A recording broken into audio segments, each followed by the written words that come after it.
بسم اللہ الرحمن الرحیم۔ السلام علیکم ورحمۃ اللہ وبرکاتہ۔ ناظرین اکرامی،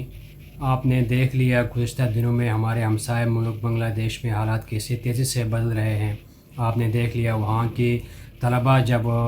اپنے حقوق کے لیے روڈوں پر آئے، وہاں کی یونیورسٹی اسکولز کے طلباء جب اپنے حقوق کے حصول کے لیے پارلیمنٹ ہاؤس گئے، وزیر اعظم ہاؤس گئے اور اپنے حقوق کو منوانے کے انہیں اپنی تگ و دو کی، جلوسیں کی، جلسے کیے، ریلی نکالی، اور اس کے مقابلے آپ نے دیکھ لیا پھر وہاں کی حکومت کا تختہ کیسے الٹ گیا، کیسے وہاں کی حکومت کا کایا ہی پلٹ گیا، اور اس ٹائم وہاں پہ افراتفری کا عالم ہے، وہاں پہ اس ٹائم کوئی حکومت نہیں ہے، اور طلباء نے اپنے جو مطالبات ہیں وہاں کے طلباء نے وہ منوا کے رکھ دیے، اور آخرکار دنیا نے دیکھ لیا کہ وہاں کے طلباء کس طرح اپنے حقوق منانے میں کامیاب ہو گئے، اور حکومت کو چاروں ناچار اپنی جگہ سے ہٹنا پڑا اور طلباء کے حقوق کے سامنے گھٹنے ٹیکنے پڑے۔ یہ ہوتی ہے طلباء کی طاقت اور طلباء کی پاور۔ اور انہی حالات کے باوجود آپ نے دیکھ لیا آج کل اسلام آباد پریس کلب کے سامنے بھی پاکستانی اسٹوڈنٹ فاؤنڈیشن کی طرف سے احتجاج کیا گیا، اور اس ٹائم احتجاج جاری بھی ہے، اور وہاں کے طلباء فاؤنڈیشن کے جو ذمہ داران ہیں انہوں نے وہاں پہ پارلیمنٹ کے ہاؤس کے سامنے سارے جمع ہو گئے ہیں، اور ان کے کچھ مطالبات ہیں، وہ کہتے ہیں ہمارے کچھ مطالبات ہیں جو حکومت کو ماننے پڑیں گے، اور ان کے مطالبات میں ایک دو چیزیں جو بڑی بڑی مین چیزیں ہیں وہ ہے آئین کو بحال کیا جائے، اس کے علاوہ جو سیاسی اسیران ہیں ان کو فی الفور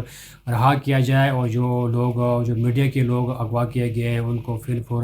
بازیاب کیا جائے، اور ان کے علاوہ ان کا یہ بھی مطالبہ ہے کہ مہنگائی کا جو طوفان اس ٹائم ملک میں ہو رہا ہے،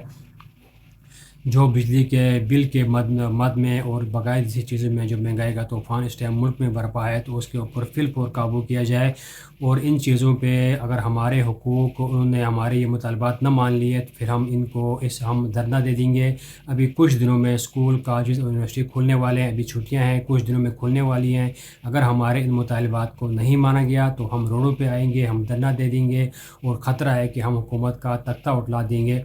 اور ان چیزوں کے حوالے سے جو ان کے ذمہ داران ہیں ان کی جو گفتگو ہے وہ ذرا آپ خود اسکرین پہ دیکھ لیں، اور ان کے جو مطالبات ہیں وہ خود آپ سن لیں، اور کہ حکومت کو چاہیے کہ ان کے مطالبات کو سن لیں تاکہ ملک کا نظم جو ہے وہ بحال رہے۔ ذرا آپ ان کے اس مطالبات کو خود لکھ لیجیے گا یہ کیا کہنا چاہتے ہیں۔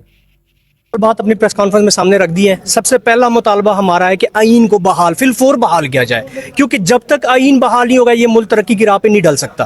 پارلیمنٹ کو بازیاب کرایا جائے۔ دوسرے نمبر پہ اسٹوڈنٹ یونینز کو بحال کیا جائے۔ دیکھیں اسٹوڈنٹ یونین سے جینیئن لیڈرشپ سامنے آتی ہے۔ تیسرے نمبر پہ سیاسی اسیران کی رہائی ہے، اور سیاسی انتقام کا جو سلسلہ ہے وہ بند کیا جائے۔ چوتھے نمبر پہ جو مہنگائی کا بوجھ ہے عام آدمی پہ، جو بجلی کے ریٹس ہیں جون اور جولائی میں جو بل ہیں، ہم چاہتے ہیں کہ آئی پی پیز کے ساتھ جو معاہدے ہوئے ہیں کمیشنوں کے خاطر وہ ری نیگوشیٹ کیا جائیں، بجلی کے ریٹ کم کیے جائیں، بھی نیچرل سطح پہ اٹھے ہیں، نیچرل ری ایکشن ہے یہ۔ تو بات یہ ہے کہ جو رہائی ہے، اگر یہ جو ہمارے مطالبات ہیں 6-7 یہ نہیں مانے جاتے تو ہمارا اگلا پلان بھی ہے۔ ہم تو پہلے مطالبات رکھ رہے ہیں، ہمیں امید ہے کہ مقتدرہ عدلیہ، پارلیمنٹ، الیکشن کمیشن ہماری آواز سنے گی اور وہ ہمارے مطالبات میں عمل درآمد کرائے گی۔ لیکن اگر نہیں کرتی تو 15-20 دن ہے کالج یونیورسٹیز کھلنے میں، چھٹیاں ہو رہی ہیں، چھٹیاں ہیں ابھی، سمر ویکیشن جیسی ختم ہوں گی تو آپ دیکھیں گے کہ طلباء پھر سڑکوں پہ ہوں گے۔